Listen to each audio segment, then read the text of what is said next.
Kvachit, once. Saha, he.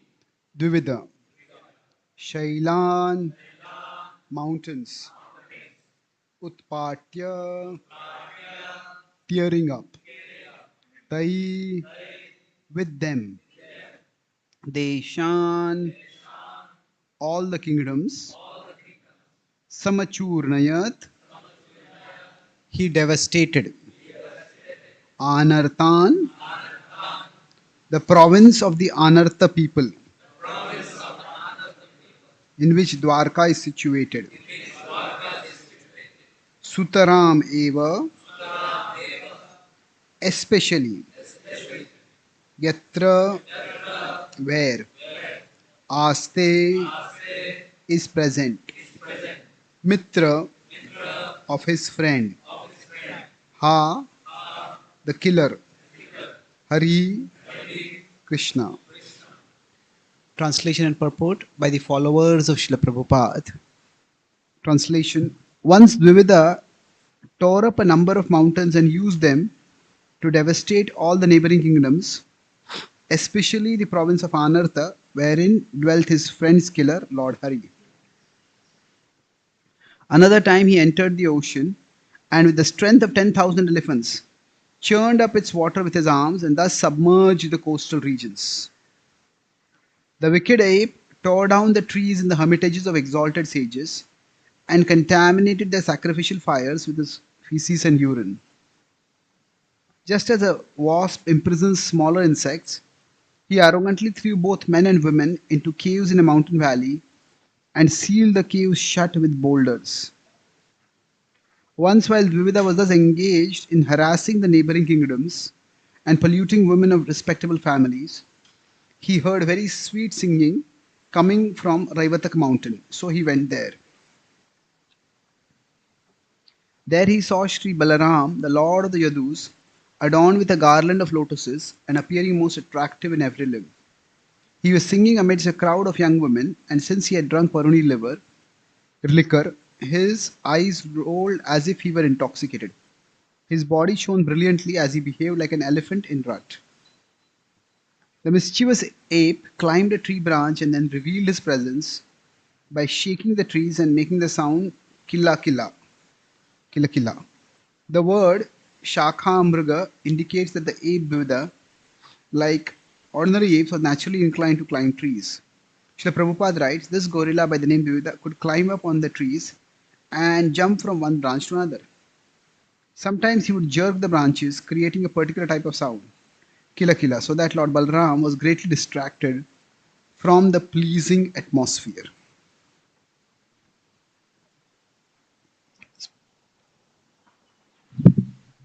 Take it out. Can this also be taken out? I don't need this. I don't need it. This also can be taken out. No need.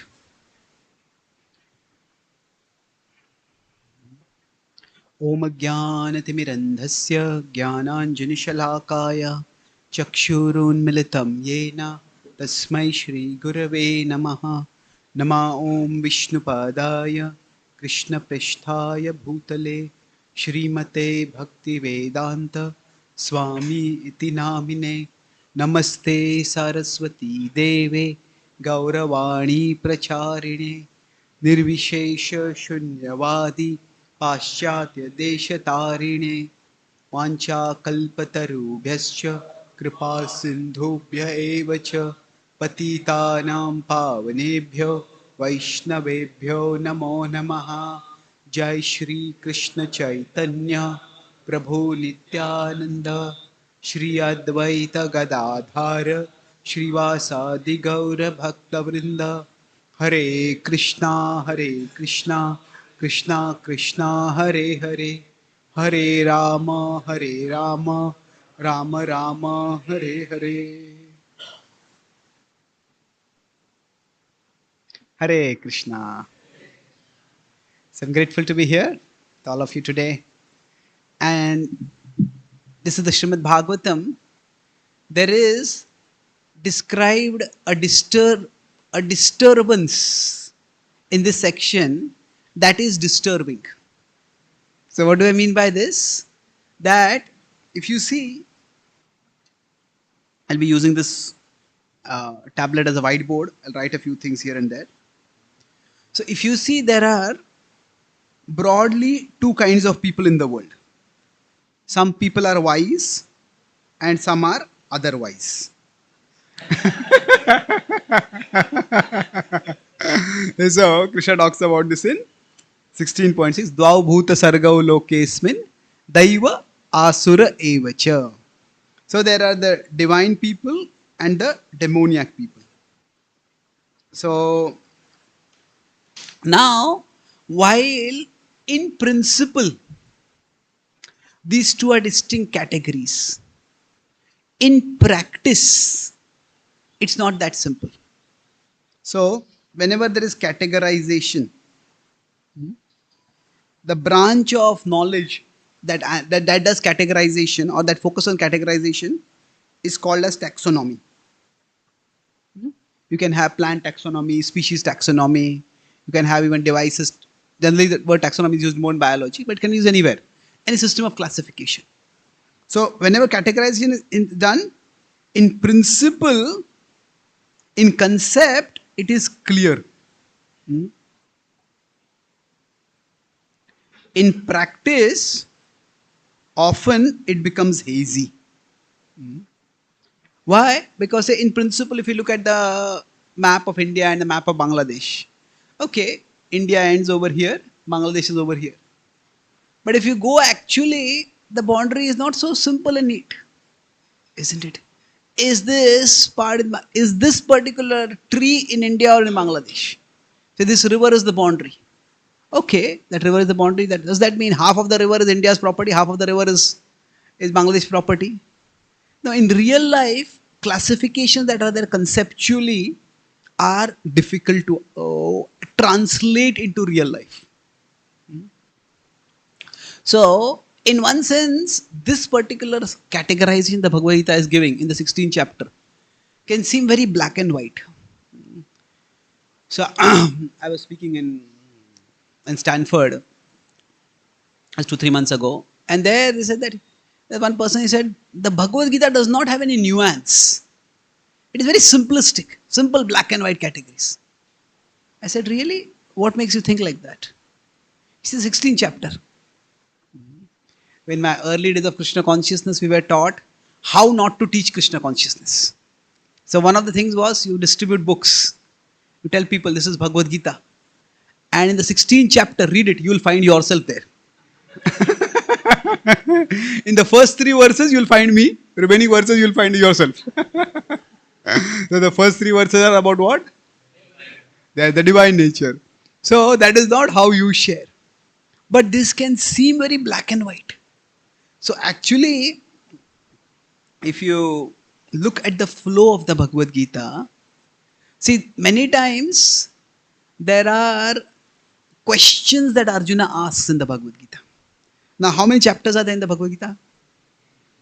18 chapters. How many verses? 700 verses. How many questions are there in the Bhagavad Gita? 17. Okay, you heard it. You said, isn't it? So, there is 17 plus 1 plus 1. 17 questions are asked by Arjuna. 1 question is asked by Dhritarashtra. And 1 question is asked by Krishna. Now, there's no one else remaining. So, it's going to be Krishna only. But Krishna asks the question, have you heard attentively? Kachideta shutam partha to ekagrina chetasa. So, now, sometimes, so out of this, you can say total 19 questions are there in the Bhagavad Gita. But, as compared to Krishna and Arjuna, Dhritarashtra is not a very likable character. So, let's cancel him. So, we can say essentially in the core Gita's conversation, there are 18 chapters and 18 questions. It's not 1 chapter per question. In some chapters, there are no questions. Right now, for example, the Purushottam Mass is going on. And which is the chapter associated with the Purushottam Mass? 15th chapter. How many questions are there in the 15th chapter? There are no questions, yes. But it's an important chapter. So it's not linearly distributed. Chapter 2 has 2 questions. Chapter 11 has Actually, yeah, two questions again. Some chapters have more than one question. Some chapters have no questions. But the point is that when do these questions come up? So there are generally questions can come from different sources. One is the audience doesn't understand. Hey, what do you mean by this? I don't understand this. That's one time the question might come. Another time the question might come is speaker doesn't understand whether the audience understands. That means sometimes, say if you are giving a class and you look at the audience, and by the facial expressions of the audience you can understand that they're connecting, they're linking, they're understanding. Sometimes you're giving a class and the audience is looking at you as if they are watching a foreign language movie without subtitles. So then sometimes the audience is just looking straight. There's no expression on the face. So is it because they are so attentive? Is it because everything is is requiring so much attention? Is it because of full attention that they are focused? Or is it because of full incomprehension? Sometimes you want to know whether the audience understands or not. And sometimes the speaker may directly ask a question, or sometimes this speaker may speak a point that begs a question. So suppose a speaker speaks a very questionable point. Suppose I am giving a Bhagavatam class and I say that the greatest interpretation of Vedic philosophy that has come in the entire history of is by Adi Shankaracharya. Now, what should happen? If I speak something like this? Yes, not a question. Acharya Prabhu should take my crutches and beat me with it. Isn't it? No, at least a question should come. When the speaker speaks something which is question inducing, a question should come. And if the question doesn't come, then the speaker understands that the audience doesn't understand. Of course, it could be worse, the audience doesn't even care to understand. जो बोलना है तो बोलते रहो. Whatever you want to talk, we have to keep talking. We just want the class to get over so that we can get on with our life. Prasadam, yeah.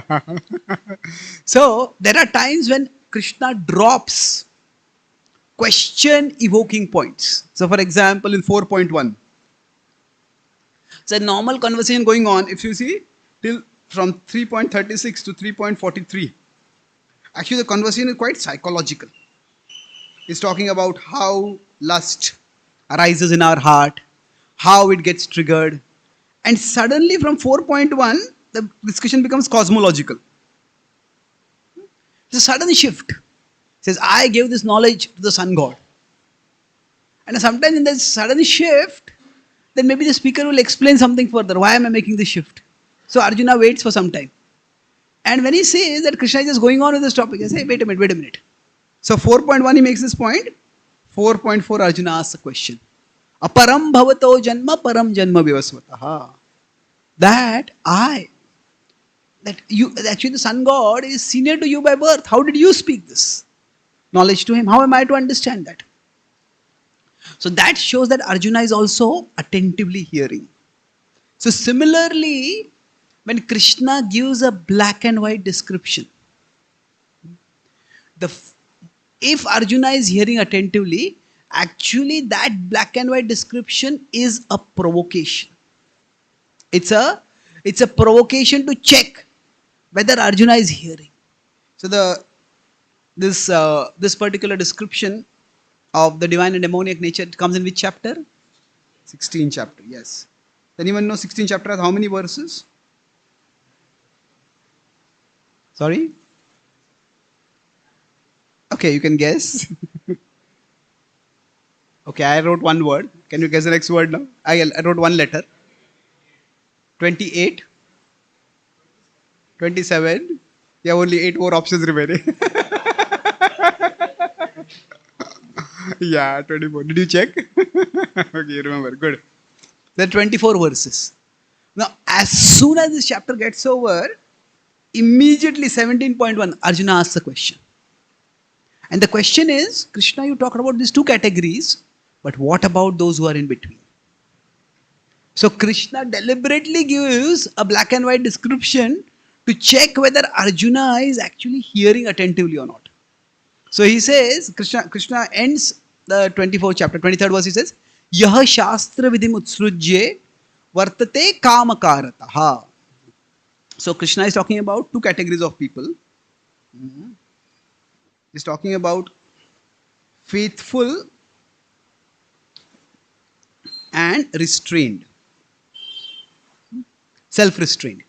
They have faith in Shastra and they're following some discipline. Then actually faithful is faithful to scripture specifically. Let's keep it that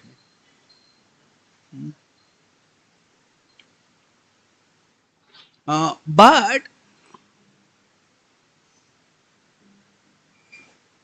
okay, यह शास्त्र विधि मुत्सृज्य वर्तते कामकारतः. And then Krishna is saying faithless and unrestrained. So Krishna talks about this category in 1624. This in 1623. The whole chapter is about this, but this is how we conclude the chapter. And immediately in 17.1, Arjuna asks, what about those Yaha Shastra Vidhim Utsrujya? Krishna uses the same, Arjuna uses the same word that Krishna has used. So 16.23a. A is the, if you consider verse as A, B, C, D, 4 lines. 16.23a is the same as 17.1a. Yaha Shastra Vidhim Utsrujya, the same line, but Vartate Shraddhayanvitaha. Tesham Nishtha Tuka Krishna Sattvam Aho Rajastamaha. So, no faith, or rather the question he asks in between is that faith but not in scripture. That means you could say they are faithless but they are not completely unrestrained. So Arjuna is asking about this category. This is the category where the large part of humanity falls in. Now, generally, you can say we have these categories of black and white. You can say now neither of this is black, neither is white. We just assume there's a black and white, and in between what is called is the muddle in the middle. The muddled middle. Okay, is this right? Is this wrong? See, most people fall in this category. Said that very few people are completely demoniac. Even people who are evil, they have some little goodness in them. And people who are good, they also have some flaws. So the Bhagavatam, when it is describing it, this particular section of the Bhagavatam, as I started by being this is the disturbance that is disturbing. And why is the disturbance disturbing? Because this is describing in one sense, okay, I put it wrongly over here, that if we have the divine category and we have the demoniac category. So this particular section is describing the degeneration over generations. The degeneration that has happened of a character. So what happened was, he was in the divine category. How was he in the divine category? Yeah. He was in the Lord Ram's army. He was fighting for Lord Ram. He fought and he helped him in the war. He was, you could say, not necessarily the top rung commander, but definitely second rung commander. He was a second rung among the powerful warriors. Top were probably Hanuman and Sugriv, and to some extent Angad, but Hanuman and Sugriv were the top. Then Angad was there because he was a prince. Jambavan was also there in that time, was so experienced. Dvivida was in second rank. So he was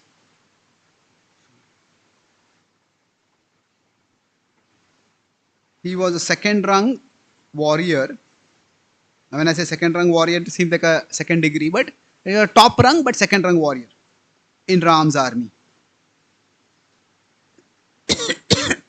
Now it's interesting that when the Bhagavatam is talking about Kamsa, it does not describe too much of the general atrocities that Kamsa was performing.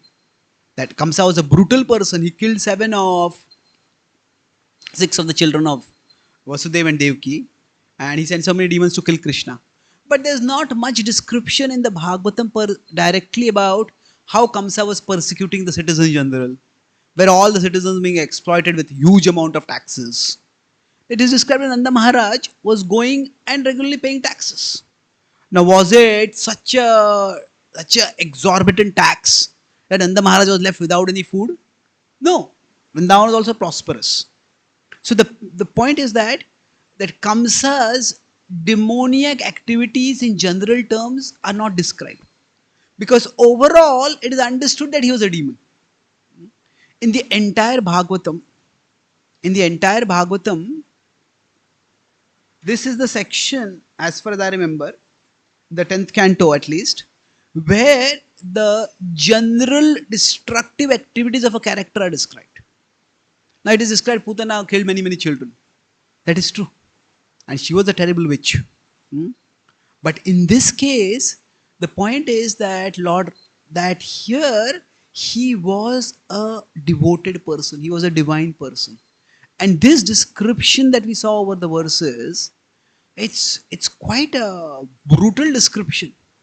He's abusing his power to rip out mountain peaks and hurl them down into cities and destroy those cities. He is disrupting the water flow in the ocean and causing them to overflow and causing devastation over there. He's abducting people and imprisoning people, and he's polluting women. These are, if you see the verses that we read, from the verse 4 to about verse 9 in this chapter. That 67, yeah. So they are describing his demoniac activities in general terms. General means it is not that just he was offensive towards Krishna. He became offensive towards Balram sooner or later, and that will be described. There could be general demonic activities and devotional. Devotional terms means, say somebody is stopping the chanting of the holy name, somebody is desecrating the deities. That is described. If, for example, he polluted the sacrifices of the Brahmana, that's described. But in general terms also it's being described over here. Why? Because the Bhagavatam wants to emphasize this point, that he had terribly degenerated. See, generally when you take action against a bad person, then it's understood that person is bad and you have to take action against that person. But when a good person has become bad, then at that time when we have to take action against that person, it is important that it be demonstrated how that person has become bad.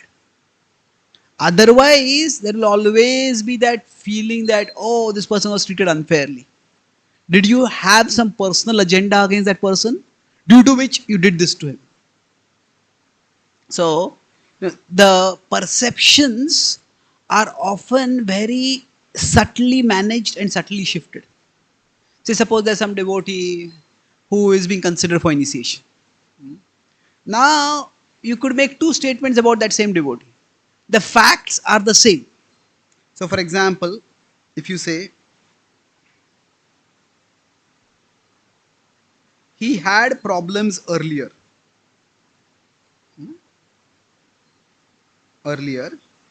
but he is stable now. This is one statement. Now, the same points, he is stable now, but he had problems earlier. Is there a difference between these two statements? Is there a difference or is there no difference? Okay, what is the difference? Yes. Yes. The first can be a recommendation. The second can be a reservation, if not stronger. So, in general, in writing and in speech also, the point which you want to emphasize, put it at the end. Because people remember what you spoke at the end. Hmm? See, when you start a sentence, the starting is interesting. When the sentence is going long, people go to sleep. And when the end of the sentence, people come back out. Become awake. So, in writing also, it's like that. The most emphatic part, put it at the end. So, the facts may be the same, but what is emphasized is important. So, in the first, the present stability is what is emphasized. In the second, the past history is what is emphasized. Now, which is more important? Well, it depends on context. Sometimes the first might be the most important. Suppose the devotee had some problem in some unrelated service, and now that devotee is doing some other service, and the devotee is very stable and doing nicely, then there's no problem. Hmm. But say if some devotee has temper issues, and now that devotee is doing some service like maybe accounts or something where they don't have to interact with too many people, they're just dealing with things and they're comfortable doing with things, that's fine. Can continue and they can take more responsibility in that service also. But some devotee has temper issues and their present service is counseling. Well, right now we have to know whether they have actually tempered their temper. Isn't it? Temper means balance. They learn to balance it. So that's why sometimes the past problems are relevant, sometimes the past problems are not relevant. So, in this particular case, Vivida was an exalted person in one sense. And now, how much he has degenerated has to be emphasized. And without that emphasis, it can seem, just Balram was enjoying and somebody disrupted him while enjoying, and he just see how cruel he is. He destroyed that person because his enjoyment was interrupted. No, it was not like that. That was the final provocation. It was not the sole cause. The Ramayana is a book which has been immensely influential in Indian history. And that's why there are many of those who want to bring down Indian culture, they try to criticize the Ramayana. So recently there was this movie what is that? Adi Purush. It took the whole theme of the Ramayana, but it made it into like a superhero flick, and the rasa was lost in it completely. So the movie was panned quite a bit, but the point is that movie brought a lot of things into discussion. So one of the things is that one of the criticisms which often Christians especially levy is that Ram was not really concerned about the world. Ravan was terrorizing the world for so long, but Ram challenged Ravan only when his wife was abducted, not before that. So when he killed Ravan, was it because he wanted to save the world, or was it to save the world, or was it just to protect his own wife, just to get back at a person who attacked his own wife? Now here, from the linear perspective, it is true that it was after his wife was abducted that Lord Ram challenged Ravana. But you could say Sita's abduction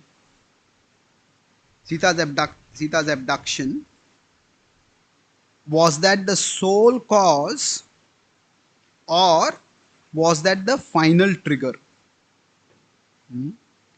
So it was not the sole cause. See, even when somebody is demoniac, that does not necessarily mean that they have to be immediately destroyed. See, the Vedic universe is such that even demoniac people have space within the universe. That there are people with different propensities. Nityo nityanam chetnas chetananam. Eko bahunam yo vidadati kaman. So if we consider the Vedic cosmos, within the Vedic cosmos, there are the heavenly planets, and these are, or you can say the higher planets, And these are for the gods, for the godly beings. And then there are the lower planets. And these are, well, these are for the gods, Devtas, and these are for the demons. So everybody has their space. Even demoniac people have their space. So it is not that the Vedic teachings are my way or the highway. It is everyone can have their space, but in your having your space, you should not take away other space. So the Devtas don't pray to Vishnu because the demons are existing. Please annihilate the demons. No, that is never the prayer of the Devtas. It is only when the demons start disrupting the order of the universe. When they start encroaching on the earth, they start invading the heavens. That is when they are disrupted. That is when they are stopped. So within the Vedic tradition, it's a very inclusive tradition. It's a very inclusive tradition. And there are inclusive means what? Various kinds of people have space. There are, say for example, we know about meat eating. That even meat eaters have space within the Vedic tradition. There are worshippers of Kali, they can worship Kali and then they can have meat. And there are people who take intoxication. No. There is the whole idea of LSD. When Srila Prabhupada went to the West, LSD was a drug which was very common. Now, this drug, when people were taking, they re-Christianed LSD. They said, now LSD is a chemical, but they said anybody who takes drug, LSD joins the League of Spiritual Discovery. They said, you take this drug and you go high. And you become a spiritual discoverer. You get insights. So when somebody would take LSD and they would speak, people would think that this is the sakshatkar of a LSD saint. That actually was a term, LSD saint. And you know this, where did this idea that drugs lead to spirituality come from? That came from India. In India, there are sadhus who take charas. They take bhang. These are intoxicants. Now, do all sadhus take it? No. Do some sadhus take it? Well, yes, they do. So the point is the Vedic tradition, it was inclusive space for everyone. So Dvivida also had his space. Ravan also had his space. But now what did Lord Ram do before? Lord Ram, when the demons were intruding into the space of the sages, when Vishwamitra came and told, our sacrifices are being disrupted, please help us. Then Lord Ram said yes. Then he did not go out hunting for Tadaka and Subahu in the forest. Yes, if you want to live in the forest, that space is there for you. But he waited guarding the sacrifice. It was the demons don't just want their own space. The demons wants to take over everyone's space. So when they came and attacked the sacrifice that swan, Lord Ram attacked them. That's when Lord Ram killed and neutralized and delivered them. Similarly, with respect to Ravan, and now Ravan had Lanka. Lord Ram had no intention of going to Lanka and destroying Ravan over there. You have your space, you stay over there. You have your ways, you can have your ways over there. That's why even after Lanka was won, Lord Ram did not annex Lanka and make it a part of Ayodhya kingdom. He handed that over to the king over there. Who was that? A king from that same group, Vibhishan. And we see this repeatedly even when in Krishna Leela, when Shishupal is killed. Not Shishupal, Jarasandha is killed. Who is made the king? So his own son is made the king. So we don't have a problem with your dynasty. If a particular king has a bad mentality, we replace that king. So the idea is that everybody can have their space. So even Dvivida could have had his space. And when Dvivida came and he started threatening, intimidating, disrupting Balramji. At that time, that was the final trigger, always what you say, the final straw, the last straw, as we say. If somebody is committing crimes, and now the police will want to stop the crimes, but somebody dares to come and commit a crime by robbing the police station itself. Then that means these criminals have become so brazen. Now you rob ordinary citizens, that's bad enough. You rob a high security bank, that is worse. You go to a police station and rob the weapons from the police itself. Then that means that's the final, that's the last straw. You have to be stopped.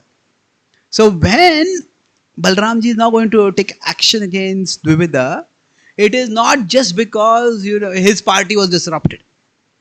It is because he was already being disruptive. It was already being destructive. And that destruction, that the extent of that destructiveness is symbolized by his brazen interference in what Balram was doing.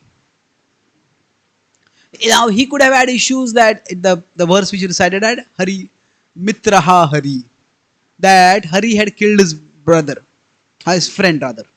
Now who was his friend? Dvivida's friend? Narkasur. So he had been killed and he wanted to get back. That's fine. If he wanted to get back, he could have directly challenged Krishna to a fight. Why do atrocities against ordinary citizens? This is one of the characteristics of even ordinary historians, mundane historians. Say for example, there is this book Indica, written by Megasthenes. Megasthenes was one of the followers of, after Alexander, he came here. And he says that with Alexander, he followed and he saw war in various parts of the world. But it's in India alone I saw that war never targeted civilians. He says war was, now there was always, there may be people who are exceptions, there may be people who are brutal, but in general, war never targeted civilians. Because war was between warriors. And Prabhupada says in a lecture that sometimes the farmer would be farming and they would hear the thundering of horses' hooves. And they would know the army is going by. But after that, they would continue with their farming. And then later on they would come, no, okay, this king has defeated this king. That means now I have to pay taxes to this king instead of that king. That's all, no difference for them. So ordinary citizens' lives were not disrupted. But the fact that Dvivida was, even if he had anger towards the king, towards Krishna, he could have challenged Krishna directly. But the fact that he targeted innocent people, then after that he threatened and tried to molest Balram's queens and Balram's associates, female, that indicated his mentality. And it was that mentality that had to be stopped. So when finally the strong action happens against him, it is not in general when violence is there. Violence can be for revenge or violence can be for justice. And the two are not at all the same. Whenever there is violence described in the Vedic texts, it is for the purpose of justice. It is for the purpose of order. In today's terminology, we say law and order. If we see that the Pandavas, they took strong vows that they will destroy the Kauravas after the gambling match. But those same Pandavas were ready to settle peacefully. That's why they sent Krishna, or Krishna agreed to go as the peace messenger. And they were ready to settle for peace on the most accommodating of terms. If revenge was what they had wanted, they would have never sought peace. What to speak of peace on such accommodating terms? Eventually, when the war was fought, It was for establishing dharma. It was for bringing about order in society. And similarly, when Dvivida will be killed, he was once a saintly person, not exactly saintly, once he was a virtuous person, he was a virtuous warrior, he was a devoted person, but now he had become demoniac. And while people's past needs to be considered, I'll conclude with this one last point, that in general, when Mahabharata talks about this, in the Mahabharata, whenever disciplinary action is to be taken against someone, does anyone know how many Parvas are there in the Mahabharata? Sorry? Yeah. 8. 18. I was asking one place, how many Parvas are there in the Mahabharata? So one person said, हम परवाह नहीं करते उसकी.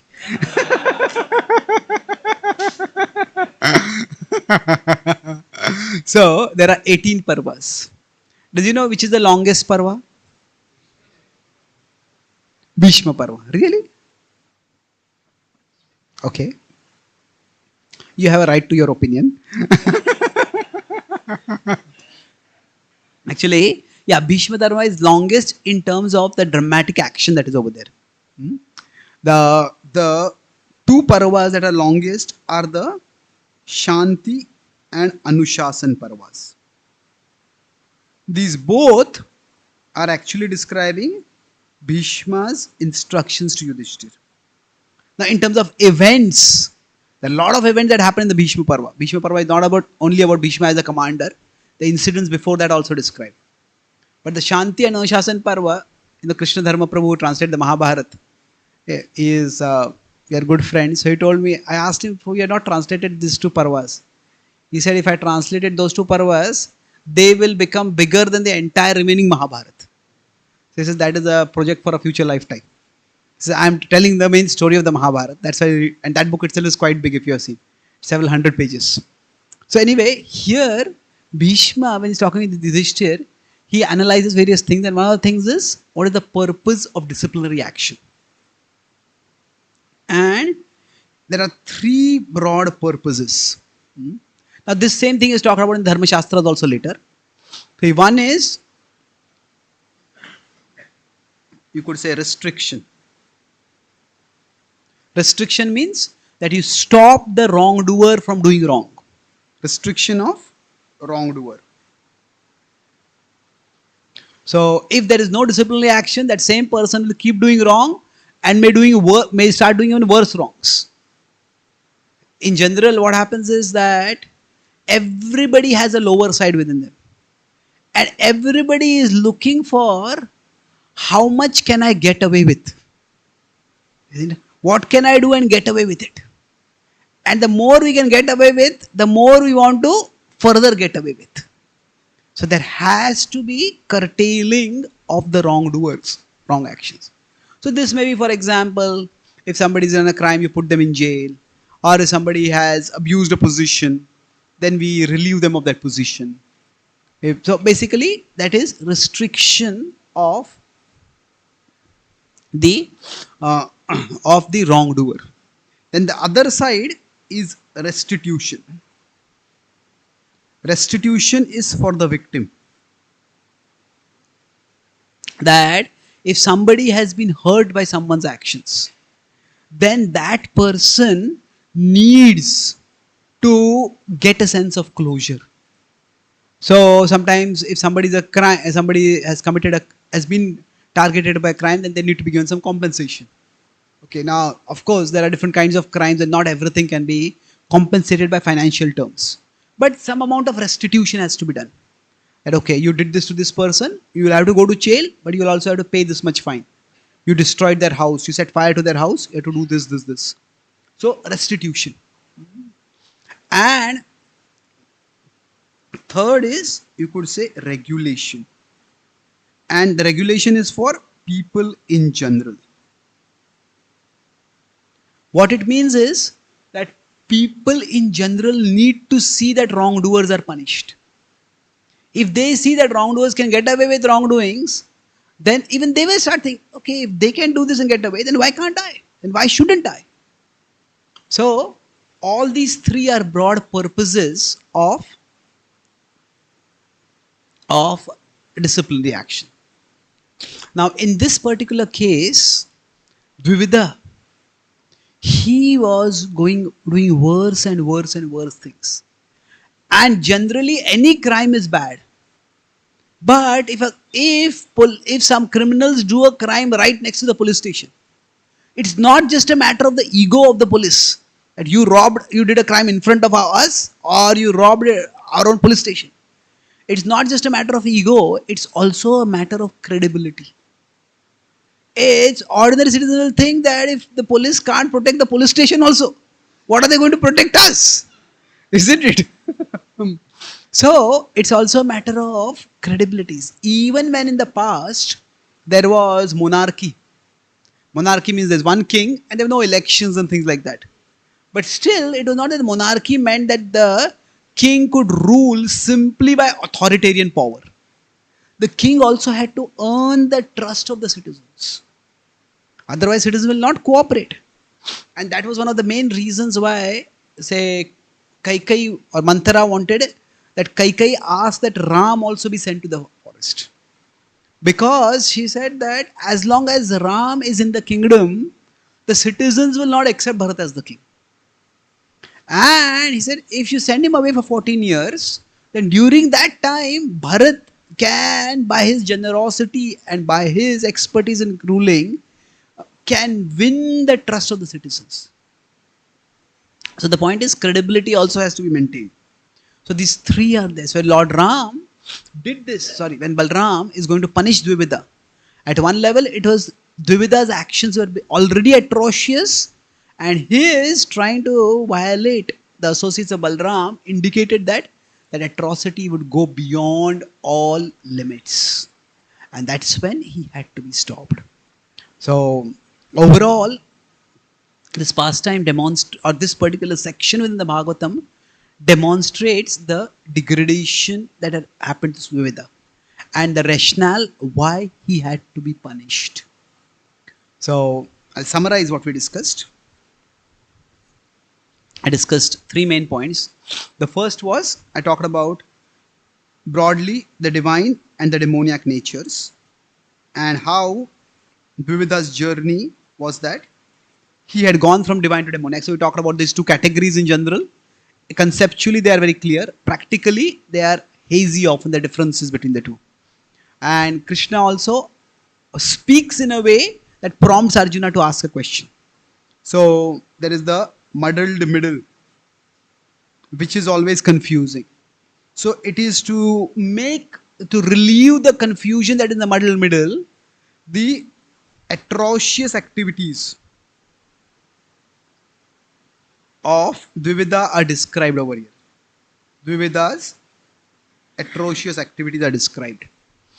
And this section demonstrates how much he had fallen. And the last part was the cause of his punishment. His punishment was not just, it was, when he came to Balram, it had triggered Balram, but it was his provocation of Balaram was not the sole cause. Punishment after disturbing Balramji. So I talked about the parallel with Lord Ram and Ravana fight against Ravan. So was that the sole cause? No. That was what you can say the last straw. So that was the last straw, and that's when the action came up. And similarly, we discussed that the purpose of punishment is threefold. And in different contexts, different aspects may be important. But in this case, restriction of the wrongdoer, that was important. And because he had been so brazen, the only restriction possible was through ending his life. It's capital punishment. And so these three purposes are there: restriction, reparation or restitution, and regulation. So the Bhagavatam, while it is describing the transcendental pastimes of Krishna, which are simply to be relished, but it's also giving us values for living. values for decision making, values for administering society. And those can also be analyzed, and thus we can also be edified in our daily living by not just studying the Bhagavatam, but even the 10th canto of the Srimad Bhagavatam. Thank you very much. Hare Krishna.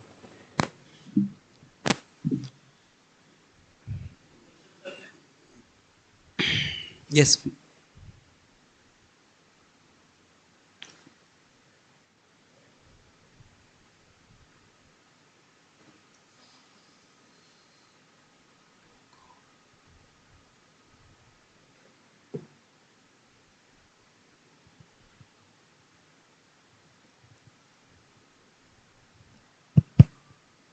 Hare Krishna. Prabhu.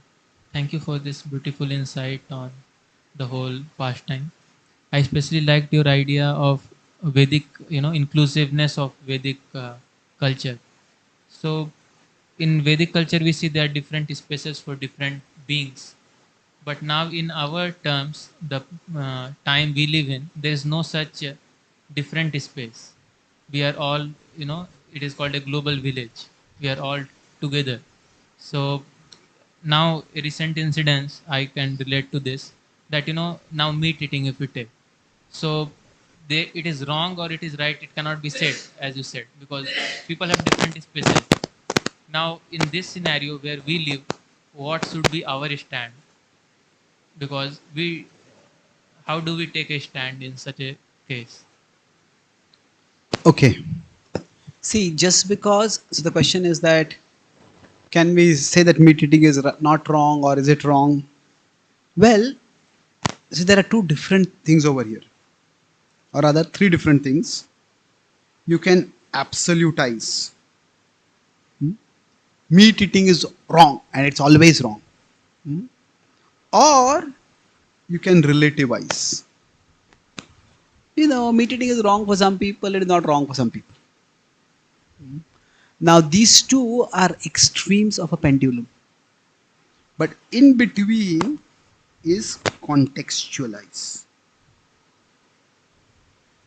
Contextualize means for what, in what context is this being spoken?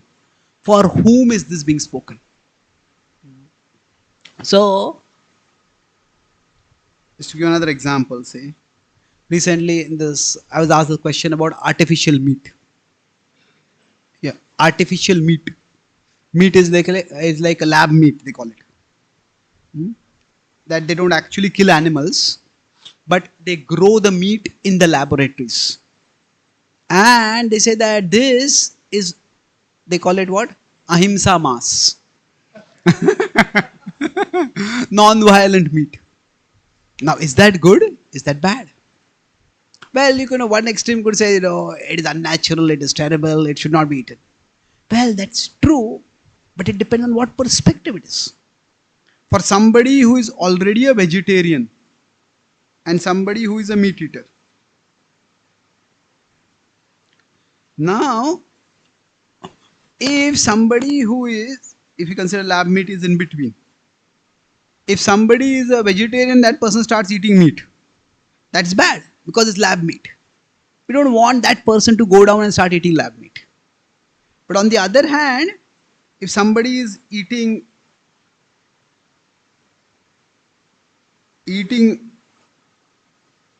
what you can call as meat that is got by the killing of animals, and that person at least stops eating that meat, that is a big step forward. Now, animals have to live lives which are worse than hellish, in conditions that are worse than hellish for an entire life, and then they are brutally killed, and then that meat is eaten. If all that is avoided, then in one aspect of karma is that the degree of karma depends on how much pain is being caused to others.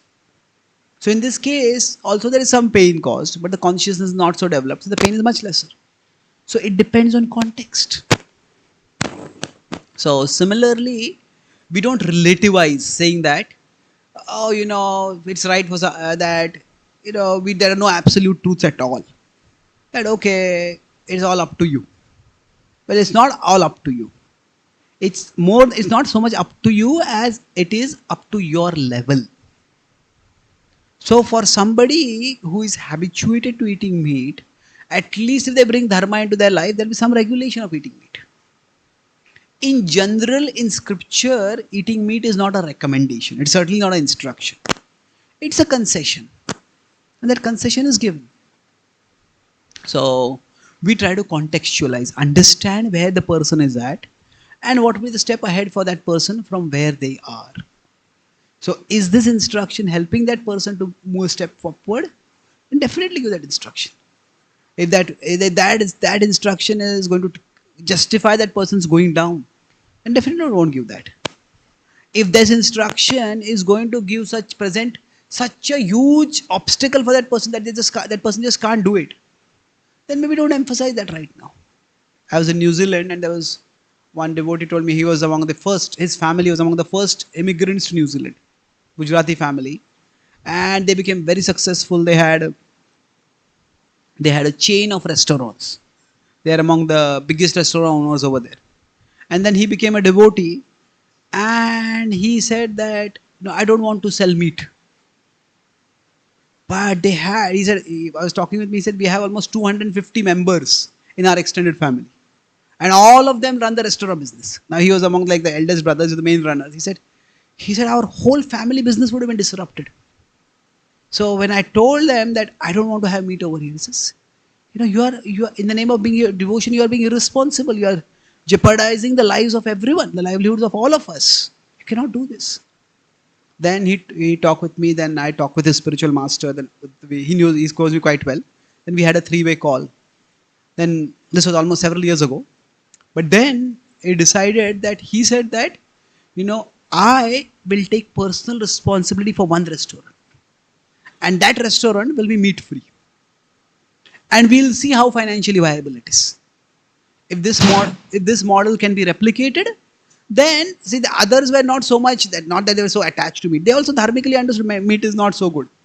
But they're considered from financial perspective. And you cannot just neglect financial considerations just because one member of the family has become a devotee. So you had to have a balanced approach. So he said, okay, I'll try this out. And the way it happened was, I started going to New Zealand from 2015 onwards. So this was 2015-16, several years ago. But that was the time when yoga and veganism started growing.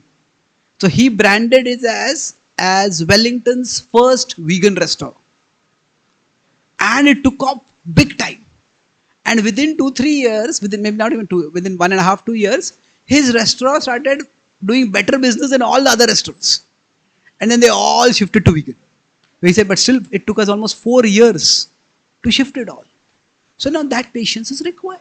We have to be realistic.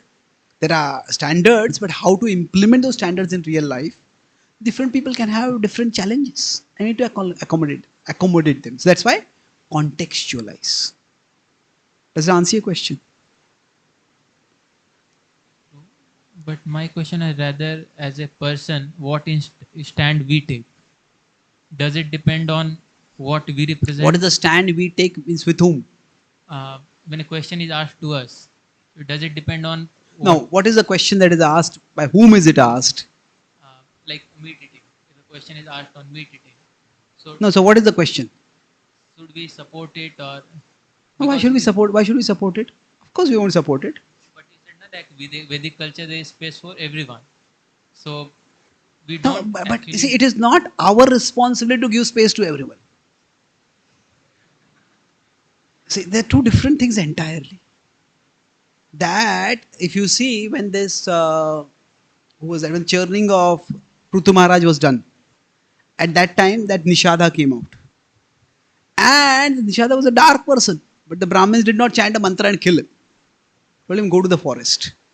But the Brahmins did not take the responsibility of maintaining the forest where the Nishada was going to live. Isn't it? That will be his responsibility. So if somebody asks us, we can talk from a scriptural point of view, we can talk from a scientific perspective, we can talk from a humanitarian perspective about how meat eating is counterproductive. It is harmful. And we don't have to hesitate to do that. But we don't have to say that because you are eating meat, you have no place in spiritual life. Anybody who eats meat, they can never be spiritual. Well, it depends. There can be people who can grow to various degrees in spirituality. Certainly, they're not eating meat, they would grow much more spiritually than what they would if they are eating meat. But as far as the specific practice of meat eating is concerned, we can talk about it in a reasonable way. And when you talk about a reasonable way, there's no problem. We don't have to hesitate with that. Did that address your question? See, in general, communication can be in three ways. There can be prescriptive, there can be normative, and there can be descriptive. Prescriptive means you do this, like a doctor giving a prescription. Normative is this is right, this is wrong. Descriptive is this is what I do and this is why I do it. So in general, for people who have not accepted our authority, so it is best that we don't be prescriptive. Means who are you to tell me what I should do and what I should not do? So in general talks, we should not be prescriptive. Now in specific, if somebody is a spiritual guide and they have a counseling, then there are times when we need to be prescriptive. You have to stop doing this. But in general forums, we shouldn't be prescriptive. But that does not mean that we have to waffle. We can be descriptive. We can say, now descriptive means two things. What I do and why I do. So, you could say that we can tell that we avoid meat, and based on the appropriate forum we can talk. If somebody is from a scientific background, we talk about logical scientific reasons. There are many. If somebody is from a more pious background, we can talk from a scriptural perspective. What is appropriate? So we don't have to condemn people. It's only when we are prescriptive, that's when we start feeling that, people start feeling that you are encroaching in my space.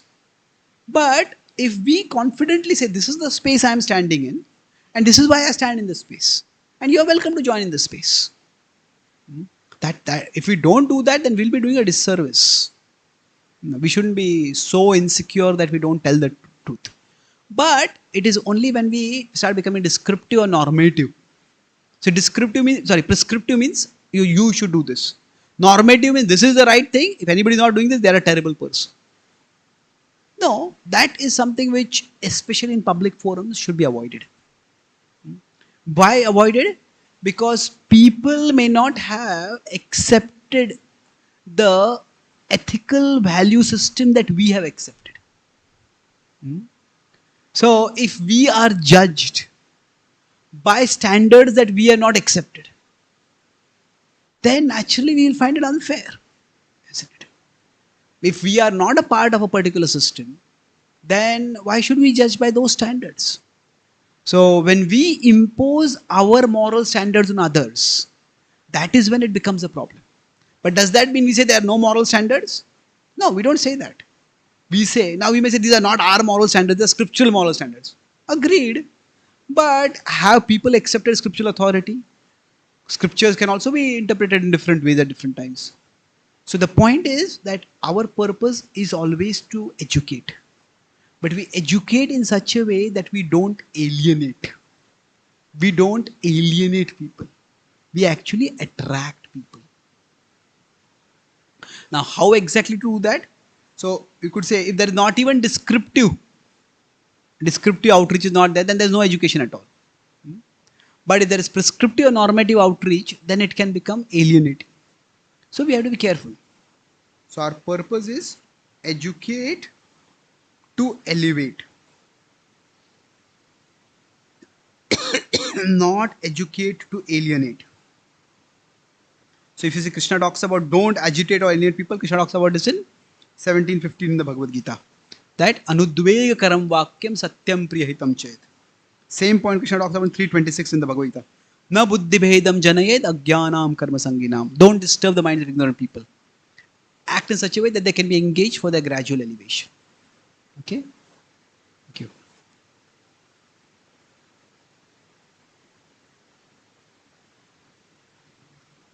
Hare Krishna Prabhu. Thank you for the wonderful class.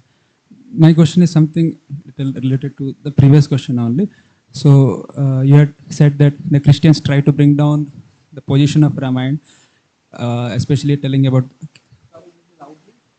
the Christians try to bring down the. Okay, yeah. you said they speak on character of Lord Ram, that only when Ravan attacked Mother Sita, only then he took action, but not when otherwise. So you gave the explanation that because Ravan was actually creating trouble for the general citizens, so to bring justice, Lord Ram had done that. So it's No, not he was already doing that, and this was the final trigger. It final. was the last straw. Yeah. So And even then, when Lord Ram went there, he said that you return Sita, we can live peacefully. right. But he had to learn a lesson, and he was not ready to learn a lesson. So, in reply to this, the other side, they may say that, well, the demons are by nature dominating over others. Even though they are given a space, we have been seeing from time immemorial, every demon has once or other has acted in such a way where they have tried to encroach upon others. So, why is it that this is being not paying attention?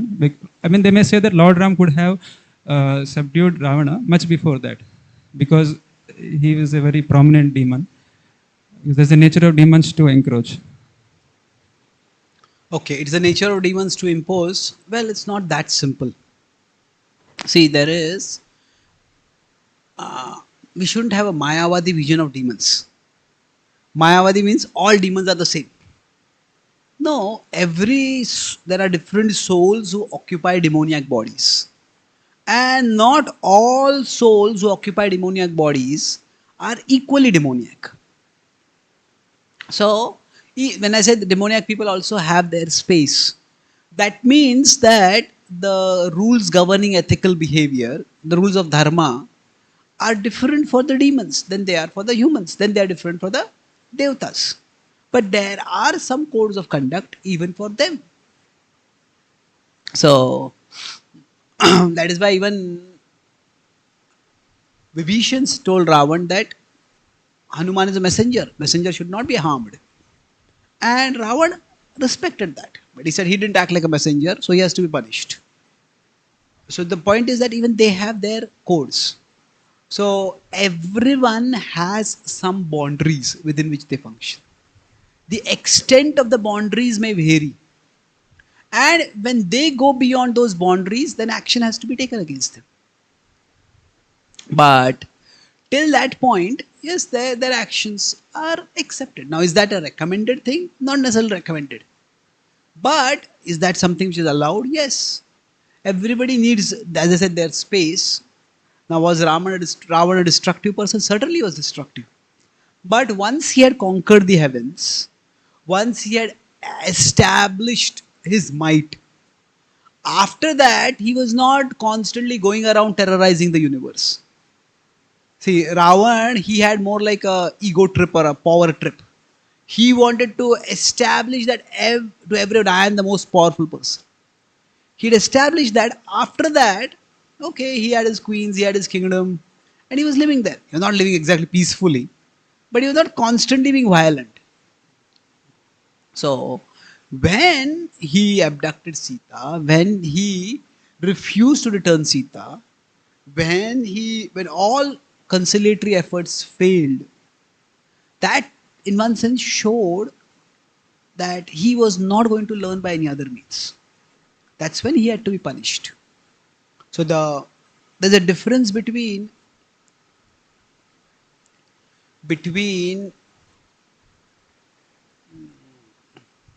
see, even in, now let me put it this way, that even in ordinary law, there is something called a plea deal. Plea deal means that suppose somebody is a criminal. They say that you accept that you did these crimes and you'll get this punishment. We'll avoid taking you to court and suing you over there. So yes, if the person pleads guilty, then they don't have to have an elaborate case against the person. But if the person pleads innocent, then you have to actually prove that they are guilty. Isn't it? So if somebody is ready to acknowledge that they have done something wrong, then the punishment against them is much lesser. But if the person does not acknowledge that they are wrong, then what happens is the full force of the law is to come against it. So similarly, when he showed that he was not ready to take any plea deal kind of thing, then he had to be forcefully punished. Okay? Just because somebody has born in a demoniac family does not mean that they are all, everybody is going to be equally destructive in a demoniac way. They have their own, demons also have their own way of living and they live accordingly. Okay. Any comments you have? You had a question? Okay. Last question, then we'll stop.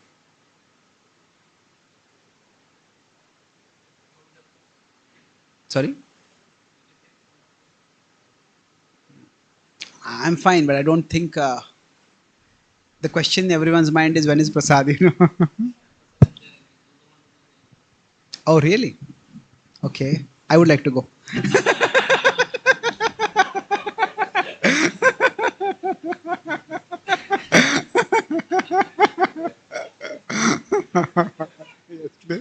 Hare Krishna. Prabhu, in the seventh canto, in the place ending section where Varnashram is spoken by Narada to Yudhishthir, there one purport Srila Prabhupada writes that there are some tribal areas, some people who stays who are very downtrodden. When they can for them if they're actually in the human bodies, but they're actually like animals only. So even they eat meat or any other, even they do some sinful activity. So sin is not there for them because they're as good as animals. So he writes in that way. I didn't describe much about that, but this much Srila Prabhupada writes this in the purport. So I mean, I got shocked when I saw this. So does we come in that category? I mean, how it is? I mean, so universal laws govern to everybody in the same way or in a different way? I want to know this. Well, you are shocked and I am shocked that you are shocked.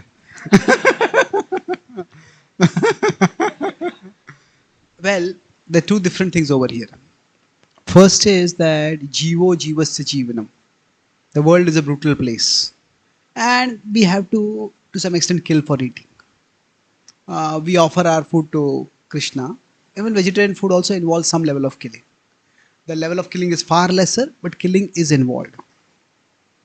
Now, if you look at the broad history of humanity, the way history is understood by modern science, by modern historians, agriculture was not a universal practice throughout human history. So if there is no agriculture, getting grains is almost impossible. The grains don't go very easily naturally. Very few parts of the world, grains will grow naturally. Very, very few. So if there are no grains, if say there are some tribals who are not well developed enough to cultivate, to harvest grains. Now sages can live on fruits and roots. But people who have to do a lot of physical work, people who have to fight, then they cannot get enough nutrition simply through fruits and roots. Either they need some grains or they need meat. That's why even Kshatriyas, they're given a license. At times they can eat meat. It's not the recommended food, but the idea is if Kshatriyas are going on war and they're going through areas where there are no grains available and they have physical work to do, they can kill animals and they can eat. So, are there absolute principles of morality? Well, the absolute principle is that if we cause pain, we will get pain. That principle is universal. Having said that, there are nuances. Is that pain caused because we delight in causing pain? Is that pain caused because we delight in the products that we'll get through the pain? Is that pain caused because there is just no other alternative? Like killing is a crime. But did you kill because you just like to kill people? Did you kill because you are a contract killer that you kill people? Did you kill because it was just a crime of passion? You got angry and you're jealous of that person having a relationship with your other significant other or whatever? Did you kill because that person was attacking you and you did it for self-defense? It's a huge difference, isn't it? So similarly, meat eating is not just one category. So if there are situations where either because of circumstances food is not available, either because vegetarian food is not available, or vegetarian food is not nutritious enough, or one is not intelligent or developed enough to make vegetarian food that is nutritious enough, then there are various factors to be considered. So the karmic culpability is there. But is that karmic culpability the same for all contexts? No. See, karma is, the principle of karma is universal. But the application of karma will always have to be contextual. Isn't it? See, that's why the problem comes that nowadays with chat GPT and AI coming up, they are trying that judges will be replaced by artificial intelligence. But judges, when in court, the accused comes forward, the accused speaks in their defense, the accused explains the context. You, to some extent, get a hang on the character of the person. The AI can't do that. AI can have all the facts from the person's case history, and to some extent, that can become a resource. So, if the point I'm making is, if the principles of justice were just universal, then why would you need human judges at all? If karma itself is universal, then why do you need Yamaraj? Isn't it? See, although the law is made in such a way that it's impartial, but application of the law is always specific.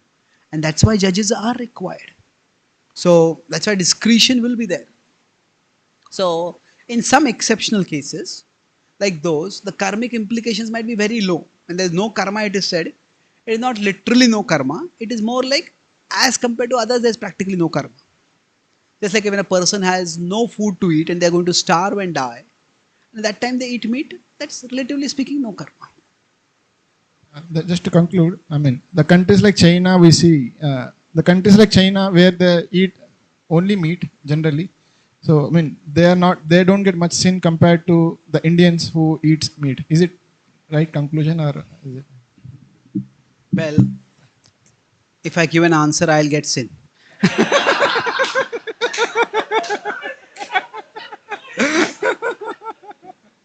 Well, I would say it again depends. China is a huge country. Even there also, if somebody has grown up in a culture where they never knew any alternative to meat, will they get karma? Yes. But will they get the same karma as somebody who knew about alternatives, who knew about the rationale for exploring those alternatives and still doesn't explore those alternatives? No, it's definitely not. So nuances will always be there. So in China, there are parts of China where no other food is available. There are parts of China where lots of other foods are available. Still people prefer this. The karma will not be the same. Karma is always, the principles are universal, the applications are always specific. Okay.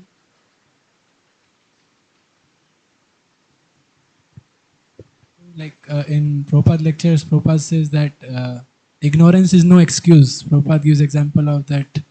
Like you said, that if a person is ignorant, he don't know that he should not eat meat, then he may not get that much karma to the person who knows.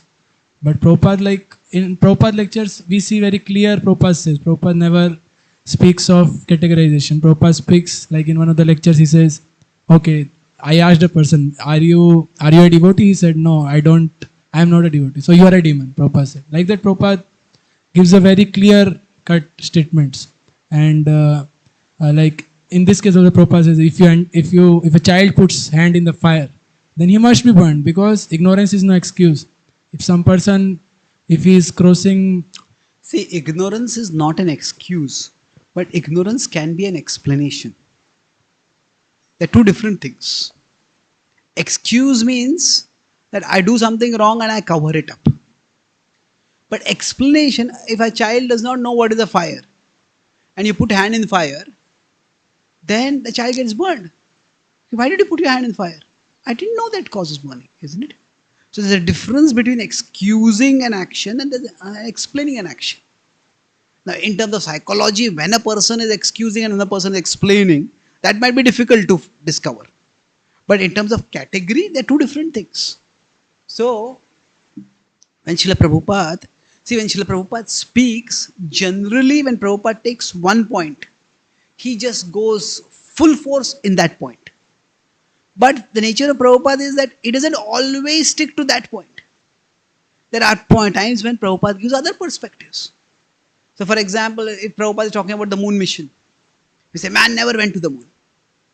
But that's when he's going to make that statement, he makes that statement. But that is not the only statement that he makes. He's made, I have a PowerPoint presentation, a whole session on this. But there's 6 different kinds of statements. Prabhupada says, okay, they went to the moon, but they couldn't stay there. What is the use? They went there, but they just brought some dust from there. What a waste of money. They went there, but they were stopped. They couldn't go in over there. So just like if you immigrate, go to America illegally, then they will stop you at immigration. Go to America, but you're not really in America, not experiencing America fully. He says they went there, but they were diverted somewhere else. They actually didn't go out of the earth only. Everything was hoaxed in lab. So, he says, okay, they went there. You work so hard. This is what Prabhupada takes the moon in Bhagavad Gita as it is introduction. You work so hard for for elevating yourself to the moon. Work a little hard to elevate your consciousness. So Prabhupada has made many different statements. In general, the way of teaching, every speaker has their own way of teaching. So Prabhupada's way of teaching is when he takes one position, he goes full force in that position. But that is not the only position that Prabhupada takes all the time. There are other times when Prabhupada takes different positions. And that's why when we want to understand Prabhupada stand on a particular issue, it's important that we consider the various statements that Prabhupada has made on that issue. So specifically, with respect to Prabhupada saying ignorance is no excuse. Prabhupada does say that in his classes. But there are many occasions when Prabhupada was practically dealing with devotees. And when some devotee did something wrong. Say for example, when the devotees were invited to somebody's house for food. And they had food with onion in it. And then Prabhupada, what did he do? The devotee said, Prabhupada, there's onion in this. And Prabhupada said, there's no onion. And the devotee actually took out the onion and showed, Prabhupada, there's onion. There is no onion in this food. Prabhupada became so grave that the devotee got scared and he stopped.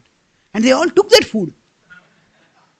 And then after that, when Prabhupada came back, Prabhupada said, it was our mistake that they didn't tell us, that we didn't tell them that we don't take food with onion. For a pious Indian family, to have sadhus come to their house is a very great sacred occasion. And if a sadhu comes to your house and sadhu goes without taking food, that is considered a terrible disaster. And what's worse is if a sadhu sits down to take food and then gets up without taking that food and goes away. That's even more terrible. So here, Prabhupada did consider their ignorance to be an excuse, isn't it? So we can't just take one statement of Prabhupada and absolutize it. It's important, but do you mean to say that literally, do we really, the fire is one example, but human society is not like a human conduct, and the universe itself is not as simple as fire, isn't it? That is why there is a whole system of Paramatma being there as a witness. The Paramatma is not required as a witness when you put hand in fire, should your hand burn or not. No, but in humans, when we do actions, there are so many nuances to be considered. There's Paramatma as a witness internally, there are 12 witnesses, there is Yamaraj who judges. Why is this whole system of judgment required at all?